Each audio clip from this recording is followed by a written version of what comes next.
एक घने जंगल के बीचों बीच एक छोटा सा गांव था, जहां के लोग हमेशा अजीब घटनाओं के कारण डरे रहते थे।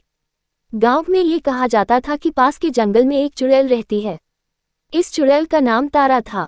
तारा के पास जादुई शक्तियां थीं और वह अक्सर गांव के लोगों को तंग करती रहती थी। वह उनकी फसलें खराब कर देती, पशुओं को बीमार कर देती और रात में डरावनी आवाजें निकालकर लोगों को डराती थी। गांव के लोग इस समस्या से परेशान थे और उन्हें समझ नहीं आ रहा था कि क्या किया जाए। एक दिन गांव के मुखिया ने तय किया कि वह किसी तांत्रिक से मदद मांगेगा। उन्होंने दूर दूर से तांत्रिकों को बुलाने की कोशिश की, लेकिन कोई भी तांत्रिक तारा की ताकतों के बारे में सुनकर मदद के लिए तैयार नहीं हुआ।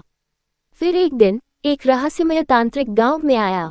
उसका नाम रुद्र था। रुद्र के पास भी असाधारण शक्तियां थीं और वह काले जादू में माहिर था। उसने गांव वालों से वादा किया कि वह तारा को हराकर गांव को उसके आतंक से मुक्ति दिलाएगा। रुद्र ने जंगल में जाकर तारा को ढूंढ निकाला। जब तारा और रुद्र आमने सामने आए तो दोनों के बीच एक भयानक जादुई लड़ाई शुरू हो गई। तारा ने अपनी काली शक्तियों से रुद्र पर हमला किया, लेकिन रुद्र ने अपनी मंत्र विद्या से उसका मुकाबला किया। लड़ाई लंबी चली, लेकिन अंत में रुद्र ने तारा को एक जादुई बंदी में फंसा दिया, जिससे वह अपनी शक्तियों का उपयोग नहीं कर पाए। तारा ने रुद्र से विनती की कि वह उसे मुक्त कर दे और बदले में वह गांव वालों को कभी परेशान नहीं करेगी। रुद्र ने तारा की बात मानी और उसे मुक्त कर दिया, लेकिन एक शर्त पर कि वह हमेशा के लिए उस जंगल को छोड़ देगी और कभी वापस नहीं आएगी।